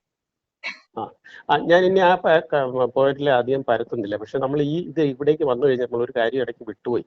നമ്മളെ മാരേജ് സ്കൂട്ടിയുടെ കാര്യം പറഞ്ഞപ്പോൾ അത് നിങ്ങൾ പറഞ്ഞല്ലോ, അന്നത്തെ കാലഘട്ടത്തിൽ അവർക്ക് അംഗീകാരമായിരുന്നു, അതായിരുന്നു സ്ത്രീകൾക്കും. ഇതൊന്നും എന്റെ വാദമല്ല, ഇതൊക്കെ വിശ്വാസികളുടെ വാദമാണ്. വിശ്വാസികൾക്ക് അങ്ങനെ പറയാൻ കഴിയും എന്നാണ് ഞാൻ പറഞ്ഞത്. ആയിക്കോട്ടെ, അപ്പൊ അതും വിട്ടുകളെ. It's not a very great point. Okay, leave those things. Now I come to the point. ഇപ്പോഴാണ് നിങ്ങൾ പോയിന്റിലേക്ക് എത്തുന്ന ഞാൻ പ്രതീക്ഷിക്കുകയാണ്. നിങ്ങൾക്കറിയാം, എനിക്കറിയാം, നിങ്ങൾക്ക് അതിന് മുൻവിധി ഉണ്ടെന്ന് എനിക്കറിയാം. മുൻവിധിയല്ല, ഞാൻ വെയിറ്റ് ചെയ്യാണ്. യേശു ക്രിസ്തുവിനെ ഞാനൊരു വലിയ മനുഷ്യനാക്കാൻ പോണില്ല. കാരണം നിങ്ങൾ പറഞ്ഞു എനിക്ക് കാരണം എന്താ വെച്ച് കഴിഞ്ഞാല് എനിക്ക് അതിനകത്ത് ഒരു ഉദ്ദേശവും ഇല്ല, എനിക്കതിന് സന്തോഷമൊന്നുമില്ല. അല്ല, കാരണം യേശുവിനെ മുഹമ്മദിനെയും വലുതാക്കട്ടെ. യേശു ക്രിസ്തുവിനെയും കമ്പയർ ചെയ്താൽ മുഹമ്മദ് യേശു ക്രിസ്തുവിനേക്കാൾ ബെറ്റർ ആണ്, ഒരു സംശയമൊന്നുമില്ല. മുഹമ്മദോ? സോറി, യേശു ആ മുഹമ്മദിനേക്കാൾ ബെറ്റർ ആണ്. ഞാൻ തിരിച്ചു പോയി. ഓക്കെ, കാരണം ഞാൻ കാരണം അന്തിച്ചു പോയി. എന്താന്ന് വെച്ചാൽ ആ, അത് നമുക്ക് ആ കമ്പാരിസണിൽ പോലും എന്തെങ്കിലും പ്രസക്തി ഉണ്ടെന്ന് എനിക്ക് തോന്നുന്നില്ല. കാരണം യേശു ക്രിസ്തു എന്ന് പറയുന്നത് അവിടെ മോചനത്തിന് വേണ്ടി വന്നു. മോചനം ബുൾഷിറ്റ്. മനുഷ്യരെ മോചിപ്പിക്കുക, പാപത്തിൽ നിന്ന് മോചിപ്പിക്കാൻ വന്നു എന്നുള്ളതാണ് അവരുടെ വിശ്വാസം, അല്ലേ? എന്റെ ലിയാക്കത്തെ, അല്ല, അത് അങ്ങനെയല്ല, ഞാൻ ക്രിസ്ത്യാനിറ്റിയുടെ വിശ്വാസമാണ് ചോദിച്ചത്, നിങ്ങളെ കാര്യമല്ല. അതേം പറഞ്ഞു, ക്രിസ്ത്യാനിയുടെ വിശ്വാസം. പക്ഷെ അതാണ് അല്ല, ഞാൻ ഏറ്റവും ചോദിക്കുകയാണ്, ഞാൻ ഏറ്റവും പറയുന്നത് ക്രിസ്ത്യാനിറ്റിയുടെ വിശ്വാസം, അതായത് ക്രിസ്ത്യൻ. പരാജയപ്പെട്ട ഒരു ഒരു നേതാവാണ് മുഹമ്മദ്. ലിയാക്കത്തെ വിജയിച്ച ഒരു പൊളിറ്റിക്കൽ നേതാവാണ്. സമ്മതിച്ചു. ആ, ലിയാക്കത്തെ, ഈ മുഹമ്മദ്, വിശ്വാസികൾ ഞാൻ പറയാ എന്തുമാത്രം എന്തറിയോ, യേശു ക്രിസ്തു അദ്ദേഹം പാപങ്ങളൊക്കെ പിന്നെ സ്വീകരിച്ച് മോചിപ്പിക്കാൻ വന്നു. അദ്ദേഹം പാപികളാൽ കുരിശിലേറ്റപ്പെട്ടു. പക്ഷെ മുഹമ്മദ് പ്രദേശങ്ങളാകെ ജയിച്ചടക്കിയ ഒരു രാഷ്ട്രീയ നേതാവാണ്. ഓക്കെ, പൊളിറ്റിക്കലി അയാൾ അത് പേഴ്സണലി അത് വേറെ വിഷയം. അതെ, അപ്പൊ പിന്നെ ആ കമ്പാരിസണിൽ അർത്ഥമല്ലല്ലോ. അതായത് ഒരു കേസിൽ വിജയിച്ച ഒരാളും ഒരു ഉദ്യമത്തിൽ പരാജയപ്പെട്ട ആളും തമ്മിൽ ഒരു കമ്പാരിസൺ എത്രത്തോളം സാധ്യമാണെന്നുള്ളത് പ്രശ്നമാണ്. ആ പോയിന്റ് നമ്മൾ തർക്കിക്കാൻ പോയാലോട്ടോ, ഞാൻ അവിടേക്ക് പോകുന്നില്ല. കാരണം അത് തന്നെ ഒരു വലിയ നീണ്ട കഥയാക്കി നമുക്ക് വേണേ എടുക്കാം. Leave it. ഞാൻ അടുത്ത പോയിന്റ് പറയുന്നത്, പക്ഷെ ജീവിച്ച അത്രയും കാലം ചെയ്ത അത്രയും കാര്യങ്ങൾ വെച്ച് നോക്കുമ്പോ സ്വാഭാവികമായിട്ട് ഇപ്പൊ നമുക്ക് മുഹമ്മദിന് ഈ പൊളിറ്റിക്കൽ അധികാരം വരുന്നത് വരെ മുഹമ്മദിനെ കുറിച്ച് പരാമർശിക്കാൻ നമുക്ക് പ്രത്യേകിച്ചൊന്നും ഇല്ല. ഇപ്പോ നോക്കൂ, 40 വയസ്സിനും 25 വയസ്സില് ഖദീജയെ കല്യാണം കഴിച്ച മുഹമ്മദ് ഖദീജ സമ്മാനമായിട്ട് കൊടുക്കുന്നത് ഒരു അടിമ പയ്യനാണ്. അതാണ് ഈ പറയപ്പെടുന്ന എന്താണ് അയാളുടെ പേര്, എന്തായിരുന്നു? ഒരു മിനിറ്റ്, നിങ്ങൾ പറഞ്ഞിട്ടുണ്ട്, ഞാൻ മറന്നുപോയി. അപ്പോ സെയ്ദ്. ആ സെയ്ദിനെ അന്വേഷിച്ച് പിന്നീട് സെയ്ദിന്റെ പിതാവ് വരുന്നുണ്ട്, പിതാവും ബന്ധുക്കളും. ദത്തുപുത്രൻ. പറയട്ടെ, സെയ്ദ് ഒരു അടിമ പയ്യനായിരുന്നു. അപ്പൊ അടിമ പയ്യനായിരുന്ന സെയ്ദിനെ ഖദീജ സമ്മാനമായിട്ട് കൊടുത്താണ്. ഓക്കെ, കല്യാണം കഴിഞ്ഞപ്പം ഭർത്താവിന് പരിചരിക്കാൻ വേണ്ടി ഒരു അടിമ പയ്യനെ സമ്മാനം കൊടുത്താണ്. ഈ അടിമ പയ്യനെ അന്വേഷിച്ച് പിന്നീട് നഷ്ടപ്പെട്ടു പോയ ഈ മകനെ അന്വേഷിച്ച് രക്ഷിതാക്കൾ വരുന്നുണ്ട്. രക്ഷിതാക്കൾ വരുന്ന സമയത്ത് മുഹമ്മദ് അവരോട് പറയുന്നത്, നിങ്ങൾക്ക് ഈ സെയ്ദിന്റെ ഇഷ്ടം എന്തോ അത് ചെയ്യാം. അതായത് അവര് പറയുന്നത് മോചനദ്രവ്യം തരാം, എത്രയാണ് വില വേണമെങ്കിൽ അത് തരാം, ഞങ്ങൾക്ക് മോനെ തരണം എന്നാണ്. അപ്പൊ മുഹമ്മദ് അവരോട് പറഞ്ഞതായിട്ട് ചരിത്രത്തിൽ എഴുതി വെച്ചിട്ടുള്ള പൈസയൊന്നും വേണ്ട, നിങ്ങൾക്ക് അവന് നിങ്ങളുടെ കൂടെ വരുന്നത് ഇഷ്ടമാണെങ്കിൽ നിങ്ങൾ കൊണ്ടുപോയിക്കോളൂ എന്ന് പറയുന്നുണ്ട്. അപ്പൊ സെയ്ദ് പക്ഷെ മുഹമ്മദിനോടുള്ള സ്നേഹം കൊണ്ട് സെയ്ദ് പോകുന്നില്ല. ഞാൻ പോകുന്നില്ല എന്ന് പറഞ്ഞ് മുഹമ്മദിന്റെ കൂടെ നിൽക്കാൻ തീരുമാനിക്കുകയാണ്. ആ സന്തോഷത്തിലാണ് മുഹമ്മദ് എന്ത് ചെയ്യുന്നത്, ഇന്നു മുതൽ ഇവൻ എന്റെ അടിമയല്ല, ഇവൻ എന്റെ പുത്രനാണ്, ദത്തുപുത്രനാണെന്നും ഇന്നു മുതൽ ഇവൻ സെയ്ദ് ബിൻ മുഹമ്മദ് എന്നറിയപ്പെടും എന്ന് പറയുകയും എന്റെ കാലശേഷം ഇവൻ എന്റെ സമ്പത്തിൽ അനന്തരം എടുക്കുന്നൊക്കെ ഖുറൈശികളുടെ മുമ്പിൽ പോയി പ്രഖ്യാപിക്കുന്ന ഒരു മുഹമ്മദ് ഉണ്ട്. അത് ഈ 40 വയസ്സിന് മുമ്പാണ്. അപ്പൊ രാഷ്ട്രീയാധികാരം കിട്ടുന്നത് വരെ ആളായിരുന്നു. അതാണ് ഞാൻ പറഞ്ഞത്. അതുകൊണ്ടാണ് നമുക്ക് കമ്പാരിസണിൽ പ്രശ്നമുള്ളത്. അപ്പൊ അതൊക്കെ പറഞ്ഞു കഴിഞ്ഞ് ഹിജറക്ക് മുൻപ് മുഹമ്മദിനെ പിന്നെ മക്ക ഖുറൈശികളെ എല്ലാരും കൂടെ എടുത്ത് കൊലപ്പെടുത്തി എന്ന് വിചാരിച്ചോ? ആശയം അവിടെ എസ്റ്റാബ്ലിഷ് ചെയ്യപ്പെട്ടിട്ടുണ്ടാവും. പിന്നീട് അബൂബക്കറോ ഉമറോ ഉസ്മാനോ എല്ലാരും കൂടെ കുത്തിരുന്ന് അതുവരെ പറഞ്ഞ കാര്യങ്ങളൊക്കെ എഴുതി ഒരു ആശയം ഉണ്ടാക്കി, ഇപ്പൊ ക്രിസ്ത്യാനിറ്റി പിന്നീട് ഉണ്ടാക്കിയ പോലെ ഒരു ഇസ്ലാമാണ് ഉണ്ടാക്കിയതെന്ന് വിചാരിക്കുക. അതിനകത്ത് മുഹമ്മദിനെ കുറിച്ച് പറയാൻ ഒരു മോശം കഥ ഉണ്ടാവില്ല. അതാണ് ഞാൻ ഈ കമ്പാരിസണിലെ പ്രശ്നം പറഞ്ഞത്. മനസ്സിലായി? ഞാൻ പറഞ്ഞോട്ടെ. നിങ്ങളിപ്പോ ഈ പറഞ്ഞില്ലേ, യേശു ക്രിസ്തു മനുഷ്യനെ രക്ഷിക്കാൻ പാപങ്ങൾ ഏറ്റെടുത്ത് കുരിശിൽ തൂങ്ങി മരിച്ചു എന്നൊക്കെ പറഞ്ഞേ, ഇത്രയും മ്ലേച്ഛമായ, അതായത് ഇത്രയും ഒരർത്ഥവും ഇല്ലാത്ത ഒരു കാര്യമാണിത്. ഒരു ദൈവം വന്നിട്ട് മനുഷ്യന്റെ പാപങ്ങളെല്ലാം ഏറ്റെടുത്ത് കുരിശിൽ തൂങ്ങി പുള്ളി അങ്ങ് മരിക്കുകയാണ്, എന്നിട്ട് പാപമെല്ലാം മോചിച്ചിട്ടുണ്ട്. ഇത് യാതൊരു വിധ, അതായത് ക്രിസ്ത്യാനിറ്റിയുടെ ബേസിക് ബിലീഫ്, ബേസിക് കോൺസെപ്റ്റ് തന്നെ ഒറ്റൊരു നോൺസെൻസ്. ഇതാണ് എനിക്ക് തോന്നിയിട്ടുള്ളത്. കാരണം ഒരു ദൈവം എന്തിനാണ് ഒന്ന് ചാവുന്നത്? മനുഷ്യനെ പാവമല്ല. പിന്നെ മറ്റൊന്ന്, ഈ പാവമെല്ലാം പുറത്തോ, എന്റെ പാവം പുറത്തോ? പാവം ഇല്ലാണ്ടായില്ല. ഒന്ന്. രണ്ടാമത് എന്റെ പ്രശ്നം ദൈവത്തിനോടുള്ള പ്രശ്നം, ഈ എല്ലാ മതങ്ങൾക്കും, ഈ സെമിറ്റിക് മതങ്ങൾക്ക് പൊതുവിലുള്ളതാണ് ഈ പാപം, പിശാച്, സാത്താൻ. ഈ ഇവരുടെയൊക്കെ വിശ്വാസം അനുസരിച്ച് ഇപ്പൊ ക്രിസ്ത്യാനിറ്റി ആണെങ്കിലും സാത്താനെ സൃഷ്ടിച്ചതും കയറൂരി വിട്ടതും ദൈവമാണ്. ഉറപ്പ് പൈശാചികത സൃഷ്ടിക്കുന്നവനേക്കാൾ വലിയ പിശാചുണ്ടോ? അതാണ് ഞാൻ എന്റെ ലോജിക്ക്. ഞാൻ ലിയാഖത്തെ ഞാൻ നിങ്ങളുടെ ഈ ഡിബേറ്റ്സ് ഒക്കെ ഞാൻ കേട്ടിട്ടുണ്ട്, ഇതെല്ലാം കേട്ടിട്ടുണ്ട്. കാരണം ഞാനൊരു 9ാം ക്ലാസ് മുതൽ നിങ്ങൾ ഈ പറയുന്ന കാര്യങ്ങളൊക്കെ അന്ന് മുതലേ ഞാൻ പറഞ്ഞിട്ടില്ല. ഞാനിപ്പോ നിങ്ങൾ ഈ പലരും ഈ ഡിബേറ്റ്സ് കേൾക്കുന്നുണ്ട്. നിങ്ങൾ ഈ ലിയാഖത്താണെങ്കിലും ശരി, ആരിഫാണെങ്കിലും ശരി, CG രവിചന്ദ്രനാണെങ്കിലും ശരി, നിങ്ങളെ കേൾക്കുമ്പോഴുണ്ട്. മാത്രമല്ല മറ്റു പല വലിയ വലിയ ആൾക്കാരാണ് എഴുത്തുകാരെന്നൊക്കെ പറയുന്ന ആൾക്കാരുടെ ഒക്കെ വായിക്കുമ്പോഴും ഒക്കെ ഞാന് ഈ കൊച്ചിലെ മുതൽ ചിന്തിച്ചു തുടങ്ങിയിട്ടുള്ള കാര്യങ്ങളൊക്കെ തന്നെ ഇവർ പറയുന്നത്. ഇത് പുതിയതായിട്ടൊന്നും എനിക്കൊരു അറിവ് ആരുടെയും കിട്ടുന്നില്ല. ഞാൻ വലിയ മനുഷ്യനെ പറയല്ലോ. അല്ല, ഇത് പുതിയതൊന്നും അല്ലെന്നേ. ഇതിപ്പോ ഞാൻ ഈ പറയുന്ന കാര്യങ്ങളൊക്കെ മുഹമ്മദിന്റെ കാലത്ത് ചിന്തിച്ച മനുഷ്യർ, ഇപ്പൊ നമ്മളുടെ അറിവിന്റെ കാലഘട്ടത്തിന്റേതായ ഒരു അറിവുണ്ടാവും. ഇപ്പൊ നമ്മളൊരു സമകാലികരാണല്ലോ. നമ്മളുടെ കാര്യത്ത് നമ്മള് തെറ്റും ശരിയെ കുറിച്ചും മാനവികതയെ കുറിച്ചും ജനാധിപത്യത്തെ കുറിച്ചും മനുഷ്യാവകാശത്തെ കുറിച്ചൊക്കെ ഒരു പൊതു ധാരണ നമുക്ക് പൊതുവിലുണ്ടാവും. നമുക്ക് എല്ലാവർക്കും അറിയാവുന്ന ആ അറിവ് വെച്ചിട്ട് നമ്മൾ കമ്പയർ ചെയ്യുമ്പോൾ നമുക്ക് എല്ലാവർക്കും തോന്നുന്ന, അപ്പൊ ഞാൻ പറയുന്നത് വിശ്വാസത്തിലിരിക്കുന്ന 99% ആളുകൾക്കും ജീവിതത്തിൽ ഒരിക്കലെങ്കിലും തോന്നിപ്പോയ ചോദ്യങ്ങളാണ് ഞാൻ ചോദിക്കുന്നത്. പക്ഷെ പല ആളുകളും അതിനെ പ്രോസസ് ചെയ്യുന്ന രീതി വ്യത്യാസം ഉണ്ടാവും. ചിലവര് അതിനെ അയ്യോ അങ്ങനെയൊന്നും ചിന്തിക്കാൻ പാടില്ല, അത് പിശാചിന്റെ പ്രേരണ കൊണ്ട് ഉണ്ടാവുന്നതാണ്, ഈമാൻ പോകും, മുർത്തദ്ദാവും എന്ന് പേടിച്ചിട്ട് അതിനെ പ്രോസസ് ചെയ്യും. ചിലവര് എന്തെങ്കിലും ആവട്ടെ, ഉണ്ടെങ്കിൽ ഉണ്ടാവും, എങ്ങാനും ബിരിയാണി കൊടുക്കണ്ടെങ്കിലോ നിസ്കരിച്ചേക്കാം എന്ന് തീരുമാനിക്കും. ചിലവർക്ക് ഇതൊക്കെ ബോധ്യപ്പെടും, പക്ഷെ ഇത് ഇപ്പൊ പറഞ്ഞു കഴിഞ്ഞാല് ആകെ പ്രശ്നമാവും, കുഞ്ഞുകുട്ടിയും. അപ്പൊ അങ്ങനെ കുറെ കാരണങ്ങളുണ്ട്. അപ്പൊ നമ്മളിതൊന്നും പുതുതായിട്ട് പറയണതോ ആളുകളെ പുതുതായിട്ട് ചിന്തിക്കുന്നതൊന്നും അല്ല. പക്ഷെ ഇങ്ങനെ ചിന്തിക്കുകയും നിരന്തരമായിട്ട് ഇതിങ്ങനെ പബ്ലിക്കായിട്ട് പറയുകയും ചെയ്യാൻ സാഹചര്യം കിട്ടുന്ന ആൾക്കാർ വിരളമായിരിക്കും എന്നുള്ളത് മാത്രമേ ഉള്ളൂ. ഇനി ഞാൻ പോയിന്റിലേക്ക് വരട്ടെ. ഞാൻ മുമ്പ് പറഞ്ഞ പോലെ യേശുക്രിസ്തുവിനെ ഞാനൊന്ന് ഉയർത്തിക്കെട്ടാൻ പോവാണ്. കേട്ടോട്ടെ. ആദ്യം ഒന്ന്, യേശു ജീവിച്ചിരിപ്പുണ്ടോ ഇല്ലയോ ഒന്നും നമുക്ക് അറിഞ്ഞുകൂടെ. ഇപ്പോഴും അതിനെ കുറിച്ച് തർക്കം നടക്കുന്നുണ്ടല്ലോ. ഒരു പക്ഷേ ജീവിച്ചിരുന്നിട്ടേ ഇല്ലാത്തൊരു കഥാപാത്രമാണ് എന്നുള്ള ഒരു സിദ്ധാന്തമുണ്ട്. അങ്ങനെയാണെങ്കിൽ കൂടിയും what I'm going to tell you is valid. നമുക്ക് ഒരു ഇമാജിനറി ഫിഗർ ആയിക്കൊള്ളട്ടെ. I'm not sure whether Jesus was there or not. Assume that he was an imaginary figure. Still അദ്ദേഹം പറഞ്ഞ കാര്യങ്ങൾ മാത്രം നമ്മൾ ഇങ്ങോട്ട് എടുത്തു കഴിഞ്ഞാൽ എന്റെ വിശ്വാസം എന്ന് പറയുന്നത് അദ്ദേഹം ഒരു ഇമാജിനറി ഫിഗർ ആയിരുന്നെങ്കിൽ കൂടിയും he was not a god. He was not Jehovah's son. He was just an ordinary person during those days. Okay, so അദ്ദേഹം മനസ്സിലാക്കിയിട്ടുണ്ടാവും ഇന്ന് നടക്കുന്ന പല അനാചാരങ്ങളും ഇന്നത്തെ വിശ്വാസവും ഇന്നത്തെ ജനത്തിന്റെ പോക്കും ഇവരുടെ ദൈവവിശ്വാസങ്ങളും എല്ലാം പൊളിയാണ് എന്ന് അദ്ദേഹത്തിന് തോന്നിയിട്ടുണ്ടാവും. നമുക്ക് ഒരു വലിയ മാനവികതയാണ് ലോകത്തിന് വേണ്ടത്. അതുകൊണ്ട് ഞാൻ ഒരു മനുഷ്യനാണെങ്കിലും ഞാൻ കുറെ കള്ളത്തരം അങ്ങോട്ട് പറഞ്ഞിട്ട് ഞാനങ്ങ് മരിച്ചു കാണിക്കാൻ പോവാണ്.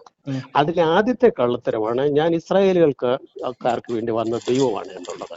അതൊരു സതുദ്ദേശത്തോടു കൂടി അദ്ദേഹം കള്ളം പറയാണ്. എന്തിനാണെന്നറിയാമോ? അന്ന് നിലനിന്നിരുന്ന ആ മതവിശ്വാസത്തെയും ജനങ്ങളുടെ വിശ്വാസത്തെയും പെട്ടെന്ന് ഒറ്റയടിക്ക് അങ്ങോട്ട് ചെന്നിട്ട് നീ കാണിക്കുന്നതൊക്കെ തെറ്റാടാ, നിന്നെയൊക്കെ ശരിയായിക്കളെന്ന് പറയുന്നതിന് പകരം അവരുടെ ഒരു വിശ്വാസത ആദ്യം സാവധാനം പിടിച്ചു പറ്റിയതിനു ശേഷം അവരിലേക്ക് കടന്നു ചെന്നിട്ട് അവരുടെ തിന്മകളൊക്കെ ചൂണ്ടിക്കാണിക്കുക എന്ന ഒരു സതുദ്ദേശം ആ ഇമാജിനറി ഫിഗറിന് ഉണ്ടായിരുന്നുണ്ടെങ്കിൽ അദ്ദേഹം ഒരു സഹനശക്തിയുള്ള മനുഷ്യൻ, ഞാൻ ഇവരെയൊക്കെ ഒന്ന് സമാധാനം കാണിച്ചിട്ട് മരിച്ചാലും കുഴപ്പമില്ല, ഇവരിതൊന്ന് അറിയട്ടെ, ഇങ്ങനെയൊക്കെ ജീവിക്കാമെന്ന്, ഇങ്ങനെ ഒരു ഉദ്ദേശത്തോടുകൂടി ആയിരുന്നു ആ ഫിഗർ വന്നിരുന്നത് എന്ന് ഞാൻ തൽക്കാലം ഉദ്ദേശിക്കുന്നു എന്റെ മനസ്സുകൊണ്ട്. അപ്പൊ ഇനി എനിക്ക് യഹോവയുടെ പുത്രനാണോ അതോ ഇതൊന്നും എന്നോട് ചോദിക്കരുത്. ഹി വാസ് നോട്ട് യഹോവാസ് പുത്രൻ, he was not God. Okay, ഇങ്ങനെ ഒരു ദൈവമല്ലാതിരുന്നിട്ടും ഞാൻ യഹൂദരുടെ ദൈവമാണ് എന്ന് കള്ളം പറഞ്ഞു. അതിന്റെ ഉദ്ദേശം ഞാൻ പറഞ്ഞല്ലോ, ദൈവത്തിന്റെ പ്രവാചകനാണെന്ന് കള്ളം പറഞ്ഞതുപോലെ. അതുപോലെ പക്ഷേ അദ്ദേഹം പറഞ്ഞ കള്ളത്തരത്തിലും ഈ കള്ളത്തരത്തിലും വലിയൊരു വ്യത്യാസമുണ്ട്. ഈ കള്ളത്തരം ഒരു നല്ല സതുദ്ദേശത്തോടുകൂടി ഒരു നല്ല നാളെയെ സ്വപ്നം കണ്ടുകൊണ്ട്, നല്ല മനുഷ്യരെ സ്വപ്നം കണ്ടുകൊണ്ട് ലോകം സമാധാനത്തിലേക്ക് പോകട്ടെ, ഞാൻ മരിക്കട്ടെ എന്നുള്ള ഒരു ഉദ്ദേശത്തോടുകൂടിയുള്ള മനുഷ്യനായിരുന്നെങ്കിൽ തീർച്ചയായും നമുക്ക് അദ്ദേഹത്തിനെ അംഗീകരിക്കാം. കാരണം അദ്ദേഹം പിന്നീട് ഞാൻ ഇസ്രായേലുകാർക്ക് വേണ്ടി വന്നവനാണ് എന്ന് കള്ളത്തരം പറഞ്ഞു, ഞാൻ യഹോവയുടെ മകനാണ് എന്ന് കള്ളത്തരം പറഞ്ഞ് അവരോട് കൂടെ സാവധാനം കൂടിയതിനു ശേഷം പിന്നെ സാവധാനം പറയാൻ തുടങ്ങി, ഞാൻ ഇസ്രായേലുകാർക്ക് മാത്രം വന്നവനല്ല മക്കളെ, ഞാൻ ലോകത്തിന് വേണ്ടി വന്നവനാണ്. അതിന്റെ ഒരു ഉദാഹരണം ഞാൻ പറയാം.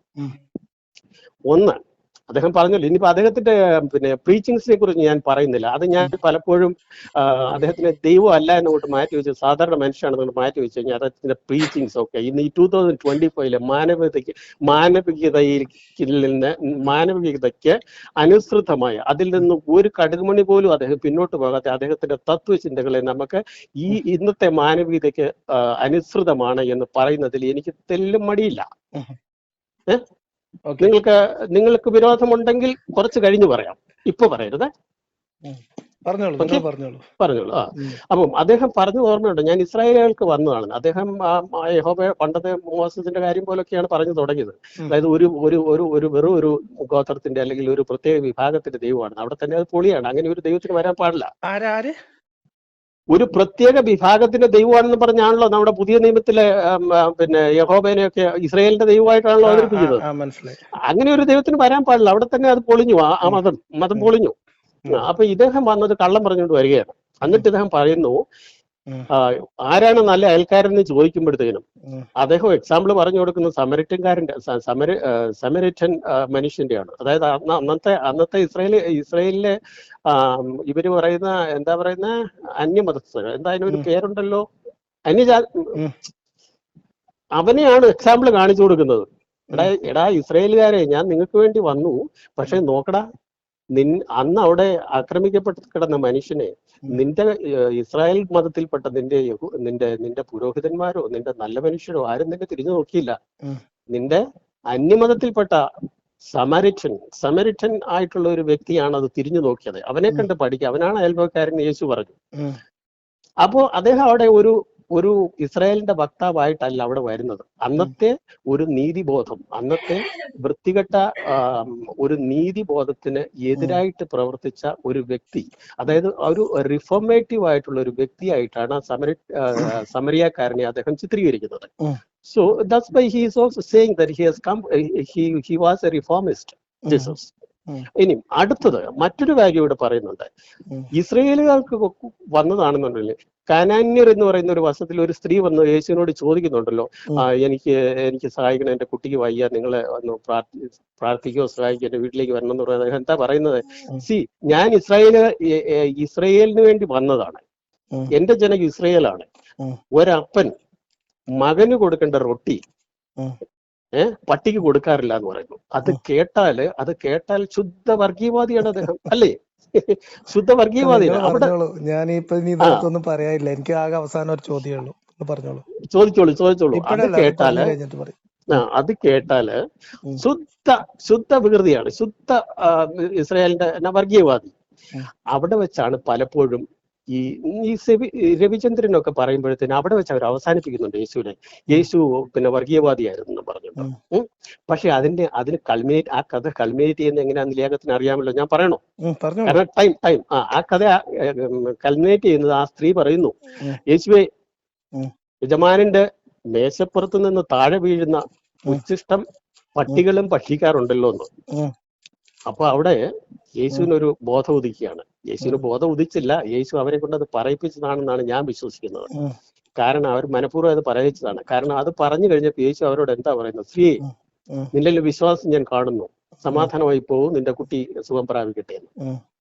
എന്നിട്ട് പറയുന്നുണ്ട്, നോക്കൂ ഇസ്രായേലുകാരെ, ഈ കാനാന്യർ എന്ന് വിളിക്കപ്പെടുന്ന നിങ്ങൾ പറയുന്ന വിജാതീയ വർഗത്തിലെ ഒരു സ്ത്രീയാണ്. അവരുടെ വിശ്വാസത്തിലേക്ക് നോക്കൂ, എന്ത് മനോഹരമായ വിശ്വാസം. നിങ്ങൾ എന്താണ് ചെയ്യുന്നത്? നിങ്ങൾ കപടഭക്തിക്കാരാണ്. ദൈവത്തിന് വേണ്ടി നിങ്ങൾ കള്ളത്തരങ്ങൾ കാണിച്ചു നടക്കുന്നത്. ഇവരെ നോക്കി പഠിക്കുവിൻ എന്ന് പറയുന്നുണ്ട്. അവിടെയും ഈ ഇസ്രായേൽ അല്ലാത്ത ജനത്തെ, അതായത് വിജാതീയരെ അദ്ദേഹം അംഗീകരിക്കുകയാണ്. അദ്ദേഹം ഇതൊക്കെ ഒരു ട്രിക്കാണ് പുള്ളിയുടെ എന്ന് എനിക്ക് തോന്നിയിരിക്കുന്നത്. കാരണം ഇവൻ മനസ്സിലാക്കട്ടെ, കാരണം അവരെ കൊണ്ടത് പറയിപ്പിച്ചിട്ട് ഇവൻ മനസ്സിലാക്കട്ടെ, ഇസ്രായേലുകാർ മനസ്സിലാക്കട്ടെ, ഞാനൊക്കെ ചുമ്മാ ദൈവം എന്ന് പറഞ്ഞ ആ സ്ത്രീയെ നോക്കാൻ എന്തൊക്കെയാ പറഞ്ഞേ. അപ്പൊ ഇങ്ങനെയുള്ള കുറെ എക്സാമ്പിൾസ് എനിക്ക് കാണിക്കാൻ സാധിക്കും. നമുക്കിത് അവസാനിപ്പിക്കാൻ വേണ്ടി ഞാൻ ചെറിയ 2 കാര്യങ്ങൾ ചോദിക്കാം. ചോദിച്ചോളൂ. ഒന്ന് കള്ളം പറഞ്ഞുകൊണ്ട് വന്ന ഒരാളുടെ ഒരു കള്ളം പറയുന്ന ആൾ, ഇപ്പൊ മുഹമ്മദിനെ കുറിച്ച് വിശ്വാസികളുടെ വിശ്വാസം അൽ അമീൻ ആയിരുന്നു എന്നാണ്, ജീവിതത്തിൽ ഒരിക്കൽ പോലും കള്ളം പറഞ്ഞിട്ടില്ല എന്നുള്ളതാണ്. നിങ്ങൾ യേശുവിനെ കള്ളം പറഞ്ഞുകൊണ്ട് പരിപാടി തുടങ്ങിയ ആള് എന്ന് വിശേഷിപ്പിക്കുന്നു. ഇവിടെ യേശു പറഞ്ഞ കുറച്ച് കാര്യങ്ങൾ കള്ളമാണ് എന്ന് നിങ്ങൾ പറയുകയും അത് നല്ല ഉദ്ദേശത്തോടു കൂടി കള്ളം പറഞ്ഞാണ് എന്ന് വരുത്തി തീർക്കുകയും പിന്നീട് ബാക്കി അതിൽ കുറെ നന്മയുണ്ടായിരുന്നു. ഇപ്പൊ ഈ പട്ടിയുടെ കേസൊക്കെ പട്ടികൾക്ക് കൊടുക്കാൻ പറഞ്ഞതെന്ന് വർഗീയത അല്ലാതൊക്കെ ഭയങ്കര മെറ്റഫറിക്കലാണ് എന്നൊക്കെ പറയാൻ ഉദ്ദേശിച്ച പോലെ എനിക്ക് തോന്നി. പക്ഷെ ഞാൻ അതിലേക്കൊന്നും ഞാൻ അതിനെ കുറിച്ച് ഇന്നലെ ആ സ്ത്രീയോട് മെറ്റഫോറിക്കലായിട്ട് ഇപ്പോ ഒരു എന്താ പറയാ ഞാൻ നിങ്ങളോട് ചോദിക്കുന്നത്, ഈ പറയപ്പെടുന്ന ദൈവ പുസ്തകത്തിൽ അല്ലെങ്കിൽ മത്തായിയുടെ പുസ്തകത്തില് പിന്നെ 17 മുതൽ 19 വരെ ഒന്ന് വായിക്കോ. നമ്പർ പറഞ്ഞു കഴിഞ്ഞാലുണ്ടല്ലോ എനിക്ക് അങ്ങനെയൊന്നും ഞാൻ വായിക്കാം. ഞാൻ ന്യായപ്രമാണത്തെയോ പ്രവാചകന്മാരെയോ നീക്കേണ്ടതിന് വന്നു എന്ന് നിരൂപിക്കരുത്, നീക്കുവാനല്ല നിവർത്തിപ്പാനത്രേ ഞാൻ വന്നത്. സത്യമായിട്ട് ഞാൻ നിങ്ങളോട് പറയുന്നു, ആകാശവും ഭൂമിയും ഒഴിഞ്ഞു പോകും വരെ സകലവും നിവൃത്തിയാവോളം ന്യായപ്രമാണത്തിൽ നിന്നൊരു വള്ളിയെങ്കിലും പുള്ളിയെങ്കിലും ഒരു നാളും ഒഴിഞ്ഞു പോകയില്ല. ആകയാൽ ഈ ഏറ്റവും ചെറിയ കൽപ്പനകളിൽ ഒന്ന് അഴിക്കുകയും മനുഷ്യരെ അങ്ങനെ പഠിപ്പിക്കുകയും ചെയ്യുന്നവൻ സ്വർഗരാജ്യത്തിൽ ഏറ്റവും ചെറിയവൻ എന്ന് വിളിക്കപ്പെടും. അവയെ ആചരിക്കുകയും പഠിപ്പിക്കുകയും ചെയ്യുന്നവനോ സ്വർഗരാജ്യത്തിൽ വലിയവൻ എന്ന് വിളിക്കപ്പെടും. നിങ്ങളുടെ നീതിശാസ്ത്രജ്ഞന്മാരുടെയും പരീശന്മാരുടെയും നീതിയെ കവിയുന്നില്ലെങ്കിൽ നിങ്ങൾ സ്വർഗരാജ്യത്തിൽ കടക്കയില്ല എന്ന് ഞാൻ നിങ്ങളോട് പറയുന്നു. എനിക്ക് പറയാമോ? പറഞ്ഞോളൂ. അവിടെ ഒന്ന് രണ്ട് കാര്യങ്ങൾ പറയാം. ഒന്നുകിൽ ഞാൻ ആദ്യമായിട്ട് അത് സമ്മതിക്കാം, യേശുവിന്റെ വചനങ്ങളില് പലയിടത്തും ചില കോൺട്രഡിക്ഷൻസ് ഉണ്ട്. ചില ഒരു സാധാരണ മനുഷ്യനെന്ന കോൺട്രഡിക്ഷൻസ് ഉള്ള ഒരു സാധനത്തിന് നമുക്ക് എങ്ങനെ പ്രമാണമായിട്ട് എടുക്കാൻ പറ്റുമോ? ഞാൻ ഇത് പ്രമാണമായിട്ട് ആരെടുക്കുന്നില്ല, ചുമ്മാ വലിച്ചെറിയുന്ന സാധനമാണ്. നമുക്ക് വലിച്ചെറിയുന്ന സാധനമാണ്. ഇതെങ്ങനെയാണെന്നറിയോ? ഇപ്പൊ ഇസ്ലാം മതത്തെ വിശ്വസിക്കുന്ന ആൾക്കാർക്കിടയില് നിങ്ങളിപ്പോ പറയുന്ന നമ്മളൊക്കെ വിമർശിക്കുന്ന സകല കഥകളും കെട്ടിയുണ്ടാക്കപ്പെട്ട കഥകളാണെന്നും ഖുർആനിൽ ഉണ്ട് എന്ന് നമ്മൾ പറയപ്പെടുന്ന ഈ മുശരിക്കിനെ കൊല്ലലും എന്ന് തുടങ്ങിയിട്ടുള്ള കാര്യങ്ങൾ പോലും നിങ്ങൾ നേരത്തെ പട്ടിയോട് ഉപമിച്ച വചനത്തെ പറഞ്ഞതുപോലെ ഇതൊന്നും അങ്ങനെ അത്തരം, അതായത് അറബി വാചകത്തിന്റെ മൂലം പരിശോധിച്ചിട്ട് അതിന്റെ അർത്ഥത്തിന്റെ അതിന്റെ എറ്റിമോളജി ഒക്കെ പരിശോധിച്ചിട്ട് ഇതിന്റെ അർത്ഥം അങ്ങനെയല്ല എന്നും അതിന് പുതിയ അർത്ഥം കൽപ്പിക്കുകയും ഒക്കെ ചെയ്യുന്ന ഒരു പുതിയ തരം വ്യാഖ്യാന മേഖല ഇസ്ലാമിക ലോകത്തായിട്ടാണ് എനിക്ക് തോന്നിയത്. വേറെ നമുക്ക് പിന്നെ നിങ്ങൾക്ക് കാര്യങ്ങൾ മനസ്സിലാക്കാനുള്ള അവകാശമുണ്ട്. ഇത് ഞാൻ മനസ്സിലാക്കുന്നത് ഞാൻ നോക്കൂ, നമ്മൾ ക്രിസ്ത്യാനിറ്റിയെ വിമർശിക്കുമ്പോ ക്രിസ്ത്യാനിറ്റിയെ അതിന്റെ എപ്പോഴും പറയുന്നത്, ഇപ്പൊ ഇസ്ലാമിനെ നമ്മൾ വിമർശിക്കുന്നത് ഇസ്ലാമിന്റെ ഏതെങ്കിലും ഒരു ഫ്രാക്ഷണൽ ആയിട്ടുള്ള ഒരു തോട്ട് പ്രോസസ് അല്ല, അല്ലെങ്കിൽ ഒരു ഫ്രാക്ഷണൽ ആയിട്ടുള്ള ഒരു ഗ്രൂപ്പോ ഒരു വ്യക്തിയോ പറയുന്ന ഇസ്ലാമിനെ നമ്മൾ വിമർശിക്കാറില്ല. കാരണം വെച്ചാൽ ആ രീതിയിൽ അതിനെ മനസ്സിലാക്കാനും പോസിറ്റീവായിട്ട് അതിനെ ഉൾക്കൊള്ളാനും അതിലെ ജീവിതത്തിൽ നല്ലതുണ്ടാക്കാൻ വേണ്ടി ഉപകരിക്കുമെന്ന് പരിശോധിക്കാനും പരീക്ഷിക്കാനൊക്കെ എല്ലാ മനുഷ്യന്മാർക്കും സ്വാതന്ത്ര്യമുണ്ട്. നമ്മൾ ഇസ്ലാം മത വിമർശനം നടത്തുമ്പോൾ അതിനെ പൊതുവിൽ അംഗീകരിക്കപ്പെടുന്ന അതിന്റെ ഏറ്റവും സ്വീകാര്യമായിട്ടുള്ള അല്ലെങ്കിൽ ഏറ്റവും ജനകീയമായിട്ടുള്ള ഒരു ആശയധാരയെയാണ് നമ്മൾ വിമർശിക്കുക. ഇപ്പൊ ക്രിസ്ത്യാനിറ്റിനെ നമ്മൾ വിമർശിക്കുന്നതും അതേ മെത്തേഡിലാണ്. ഇപ്പം പഴയ നിയമം എന്ന് പറയുന്നത് മോശമാണ് എന്ന് പറയുമ്പോൾ പുതിയ നിയമത്തിലെ ബൈബിളിലെ പല വചനങ്ങളും, അതായത് പിന്നെ യേശുവിന്റെ വചനങ്ങൾ എന്ന രീതിയിൽ എഴുതപ്പെട്ട പല വചനങ്ങളും അദ്ദേഹം കള്ളം പറഞ്ഞതാണ് എന്നാണ് നിങ്ങൾ പറയുന്നത്. ഓക്കെ, അപ്പൊ അവിടെ നമ്മൾ തമ്മിൽ തർക്കിക്കേണ്ട കാര്യമില്ല. അതെന്താ? അപ്പൊ നിങ്ങൾക്ക് അങ്ങനെ ഇപ്പൊ മുഹമ്മദിനെ ഏറ്റവും മനോഹരമായ ഒരു ജീവിതം നയിച്ച ഒരാളായിട്ടും ബാക്കി മുഹമ്മദിനെ മോശമാക്കാൻ വേണ്ടി പറയപ്പെട്ട സകല കാര്യങ്ങളും പിന്നീട് മുഹമ്മദിനെ തകർക്കാൻ വേണ്ടി മുഹമ്മദിന്റെ ശത്രുക്കൾ എഴുതി ചേർത്താണെന്ന് വിശ്വസിക്കുന്ന ആൾക്കാരുണ്ട്, ഇസ്ലാമിലുണ്ട്. അവര് നിസ്കരിക്കുന്ന ആൾക്കാര്, ഹജ്ജ് ചെയ്യുന്നവര്, ഈ ഹദീസിനെയും ഖുർആാനിന്റെ വ്യാഖ്യാനങ്ങളെയും ഒക്കെ പാടെ തള്ളുന്നവര്. അത് നിങ്ങൾ ചെയ്യുന്നത് ബൈബിളിലെ ചില വചനങ്ങൾ തെറ്റാണെന്നും ബൈബിളിൽ യേശു പറഞ്ഞ ചില വചനങ്ങൾ യേശു മനഃപൂർവ്വം കളവ് പറഞ്ഞാണെന്നാണ് നിങ്ങൾ പറയുന്നത്. അതൊരു ഒരു എന്റെ ഒരു എന്താ പറയാ കാഴ്ചപ്പാടാണ് കേട്ടോ. ഒരു പൊതു ക്രിസ്തീയ വിശ്വാസം അല്ലല്ലോ. ഞാൻ ക്രിസ്ത്യാനി അല്ലല്ലോ. അല്ല ഞാൻ പറഞ്ഞത് അത്തരം ആളുകള് നമുക്ക് നമ്മളുടേതായ രീതിയിൽ ഇതിനൊക്കെ ഇന്റർപ്രറ്റ് ചെയ്യാനും വ്യാഖ്യാനിക്കാനും പറ്റും. പിന്നെ മുഹമ്മദ് യേശു താരതമ്യം ഒരിക്കലും സാധ്യമല്ല. എന്തുകൊണ്ടെന്ന് ഞാൻ അതിനൊരു റീസൺ ഞാൻ പറഞ്ഞു. മനസ്സിലായോ? അപ്പൊ അതിലൊന്നും വലിയ കാര്യമില്ല. അപ്പൊ നമ്മൾ ഈ തർക്കത്തിൽ പോലും എന്തില്ല, ലോജിക്കില്ല. അത് ഞാൻ യേശുവിനെ മഹത്വവൽക്കരിക്കാൻ വരുന്ന ഒരാള് യേശുവിനെ ബൈബിളിന്റെ പൊതു രീതി അനുസരിച്ചും അല്ലെങ്കിൽ ക്രിസ്ത്യാനിറ്റിയുടെ സഭയുടെ ഒക്കെ പൊതുവിശ്വാസം അനുസരിച്ചും സ്വീകരിക്കുന്ന ഒരാളോടാണെങ്കിൽ നമുക്ക് തർക്കിക്കാം. അല്ലാത്ത നമ്മൾ തമ്മിൽ എന്തിനു തർക്കിക്കുന്നത്? തർക്കമില്ല എന്ന് പറയാം. അപ്പൊ അതുകൊണ്ട് നമ്മൾ ഈ സംഭാഷണം പോലും എന്താ പറയാ, നമ്മൾക്ക് രണ്ടവർക്കും എന്തെങ്കിലും സംസാരിക്കാമെന്നതിനപ്പുറത്തേക്ക് ഇതിൽ പ്രസക്തി ഇല്ലാന്ന് എനിക്ക് തോന്നുന്നു. ഇതിങ്ങനെ നമ്മൾ ഇപ്പൊ ഈ ഒരു പോയിന്റ് ഒരു ഇത് മനസ്സിലായല്ലോ, നമുക്ക് പ്ലോട്ട് മനസ്സിലായ സ്ഥിതിക്ക് നമുക്ക് അവസാനിപ്പിച്ചാലോ? നമുക്ക് അവസാനിപ്പിക്കാം. ഒരു 2 മിനിറ്റ് കൂടെ, ഒരു ജസ്റ്റ് 2 മിനിറ്റ്സ് കൂടെ എടുക്കാവുന്നുള്ളൂ. പറഞ്ഞോളൂ. നമുക്ക് അവസാനിക്കാം. I am also happy to end it. Okay, അപ്പം ഞാൻ ഇത്രേ പറയുന്നുള്ളൂ. പിന്നെ നിങ്ങൾ ഈ പറഞ്ഞ ഈ ക്രിസ്ത്യാനിറ്റി പറഞ്ഞ് ഞാൻ ഈ സഭ പറയുന്നത് അത് ഇവരെയൊക്കെ തള്ളുന്ന കേസാണ്. പിന്നെ നിങ്ങളെ പിന്നെ അങ്ങനത്തെ ആളുകൾ ഇസ്ലാമിലുണ്ട് എന്ന് പറയാം. അതുണ്ട്. അതായിക്കോട്ടെ, ഇത് എല്ലാ വിഭാഗത്തിലും ഉണ്ട്. നിങ്ങൾ മുമ്പേ പറഞ്ഞ ഒരു കാര്യത്തിൽ ഒരു ചെറിയൊരു പ്രശ്നമുണ്ട്. നിങ്ങൾ മുമ്പേ പറഞ്ഞല്ലോ ഇന്നത്തെ കാലത്ത് ഈ ഇസ്ലാമിനെ വെളുപ്പിക്കാനായിട്ട് അത് പറഞ്ഞ് പിന്നെ ഖുർആന്റെ അറബിയിലെ അതാണ് യഥാർത്ഥ ഇസ്ലാം എന്നാണ് അവർ പറയുന്നത്. ആയിക്കോട്ടെ.